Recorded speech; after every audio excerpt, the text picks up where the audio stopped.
welcome back to the channel. So this is another Tesla video where we just discuss a silly new feature or an Easter egg that came out, really not noticed by many, but now a few people have noticed it and it's come out, and it's maybe just fun to say or fun to use. So if you're looking at your charging port, you can just go ahead and click on it and open it up. You can click on it again and close it. But then Tesla goes and adds this feature: open butthole, close butthole,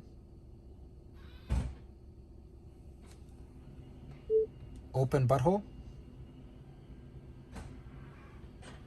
Let's go check it out. All right, it's opened. Plug it in.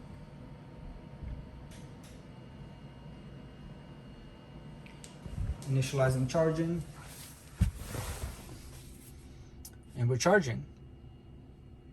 So if you want to open your port, you can either use the commands to just open the port regularly, hit the button, hit the charge icon, or you can be a little bit different and just say open butthole and close butthole.